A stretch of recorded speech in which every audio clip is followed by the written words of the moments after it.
I ordered this on February 13th, 2022, and it was delivered the 26th. 2 years ago, the day I'm filming this. So this huge heavy thing full of Mac Minis has been sitting in my room taking up space for 2 years.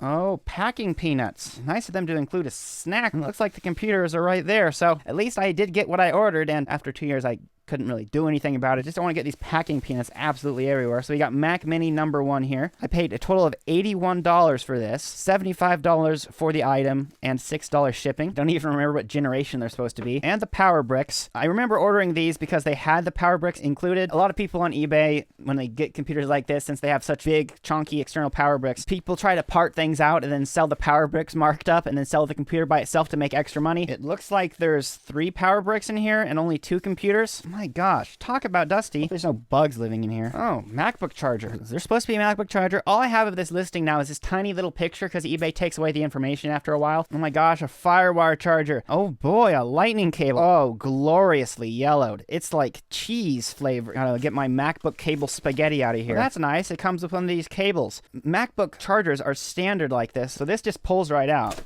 And I could use this cable from this ancient MacBook charger in my modern MacBook's charger. This must be the last Mac Mini. Let's open it up. I'm shaking this thing, and I hear rattling. I don't know if you guys can tell, but this is just, there's filth everywhere now. All right, the computers. I can see the lint. We're talking significant lint here. Like that for every single place air can come in. I'm thinking I should see if these things work. Again, these are untested, which might mean we just have computers that just don't do anything. I can tell you already that these are an older version of this style of Mac Mini. This thing only has 1 display output, so does the one over here. Well, look at that. There is your display cable. I'm not sure if I should take this thing apart and get that rattly bit out or not. I want to see if it works before I expend any effort into it. There goes nothing. Plug it in. That's the boot chime. Flashing question mark. That means there's no drive or the drive is bad. Good to know. Unfortunate that it's true. Try again by holding down the option key. See if it even detects a drive. Plug the mouse in. The mouse does move around, but it should be in a boot menu or something. There's the sticky note of misfortune. Flashing question mark. Mac Mini number 2. Let's hope this one actually works. Power button. 1, 2, 3.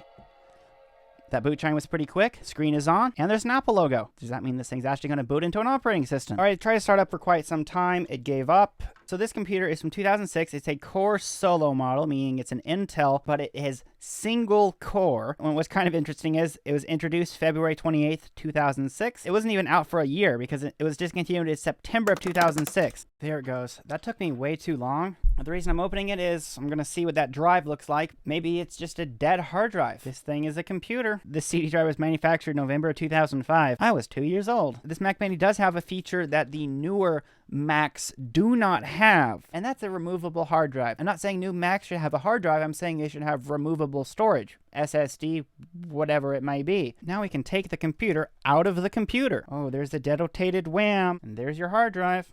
That is dusty. Wow. Seagate, Apple logo, and it's 60 gigabytes. That shows up. It's another Macintosh HD. That's that little duck foot there. It turns out this drive is dying. Trying to boot into it with this Mac is unsuccessful, and later I tried getting some files off of it, which I did manage to do, but it was extremely slow. The drive does have macOS 10.4 Tiger installed on it, but obviously it won't boot into it because the drive is dying. Subscribe if you want to see me take it apart in a YouTube short, because that'll be fun. It occurs to me the only extra drive I have is in this rather suspiciously stickered MacBook. I tested it in a previous video. I think it turns on. There's definitely a CD in the disk drive, which I didn't put there.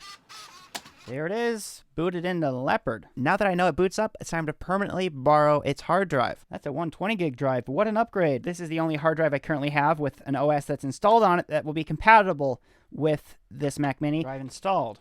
Whether or not drive work is another thing. And then once you plug it in, you got to make sure to stick this right in. Plug the display in, plug the computer in, and then mouse and keyboard, because I'm optimistic here. Good and loud boot chime, and immediately there's something on the screen. It occurs to me I did forget one thing. The hard drive temperature sensor, and that would be why it's going full blast, because it doesn't know what the temperature is. On the right side, Apple logo with a spinny.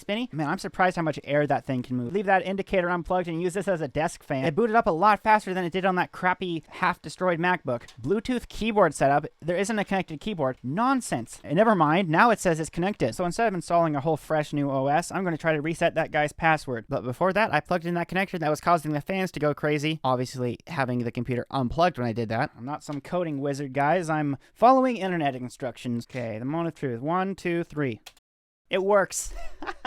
I almost didn't expect that to work. So now that we know that other Mac Mini works, it's time to get into this one, which is the second one. This one does the boot chime, and it has a flashing question mark, which makes me think the drive is either missing or dead. And I can tell by this one that someone has definitely opened it before. See that damage right there? That's from someone opening this computer. You can tell there's also damage there, especially on this side here, where the computer isn't even seated properly back together. And I realized what the rattling was inside this computer. And that's one of the clips that holds this part of the computer into this frame, which is interesting. They must have broken it whenever they were trying to open it. That's why you have to be patient and take your time with these sort of things. This one's a lot easier to open.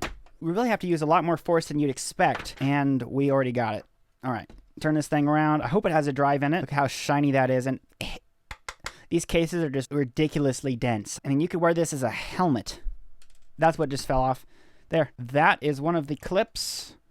It's that clip. Maybe I can repair that at some point. There's also a copper tab from something. I hope that's not important. To get to the drive, there's 2 connectors, that antenna, 4 screws, and now that we have the computer this much apart, if the damage on the outside wasn't enough, it's obvious that whoever was in here before was too lazy to route this cable back to where it was supposed to be. That motion accidentally unplugged the antenna. No problem. I'll just plug it back in. There's the drive, and it looks like over time, some gray cotton candy was able to grow on. It turns out this drive is also problematic. I put it in a USB enclosure to see if it would work. It shows up on the computer, but only for a second and keeps ejecting itself. I tried it in the modern Mac behind me and it didn't even show up. I tried to get it to boot in the computer we harvested that drive from.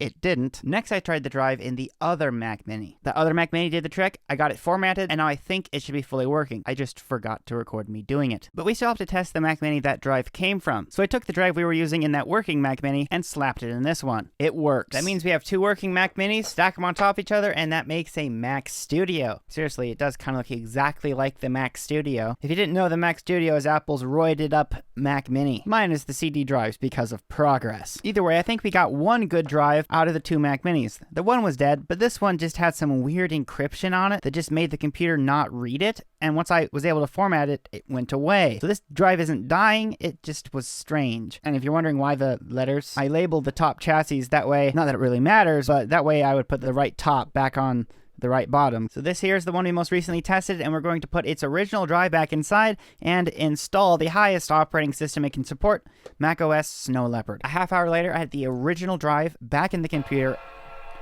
It still turns on no problem, which is good. I haven't destroyed anything, and there's a flashing question mark because there's no OS. So now let's fix that. There's a problem. The optical drive wasn't hungry. It spat the disk out like week-old pasta. So I grabbed my external disk drive, and that worked. How these install disks work is that you boot into them, and it took over 3 minutes to boot the computer from the DVD. Thankfully, it detected that drive. I was able to start the install, and it was successful. Yes, we got the startup video. Let's go.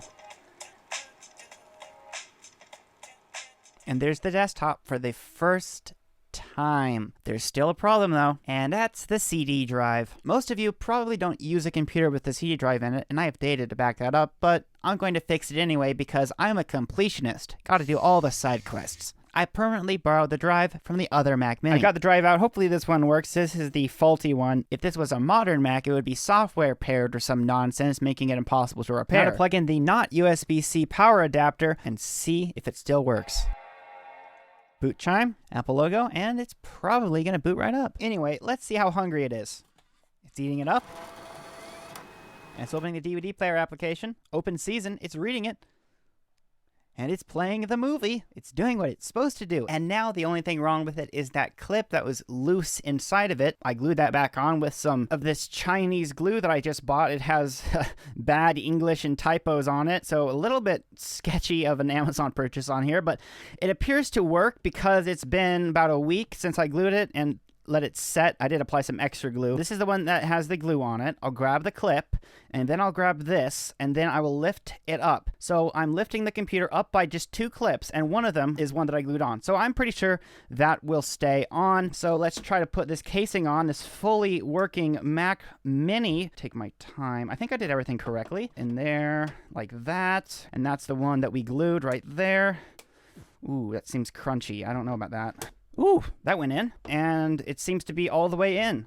Nice. And now we have a fully working computer, and then one that is in pieces but does work. And this is that drive I could put in here. I did reset that guy's password, and I did that just to make testing a lot faster so I didn't have to wait to reinstall an OS, because that takes forever. I will be wiping this drive and reinstalling Leopard at one point in a future video, so you'll definitely want to get subscribed for that. And a big thanks to my supporters. Every time I post, there's a video for the supporters, and this week there's actually 2 videos because I didn't explain why this box of Mac Minis sat in my room for 2 years in this video. One of the member videos is going to be kind of my explanation as to why it sat in my room for 2 years. The reason is more important to me than it probably is to you, but there is a reason. And the other video will be about, well, these things, the cables and stuff that we'll be looking at in the other member video. So thank you guys so much for supporting me, and thank you for watching and subscribing. See you guys next time.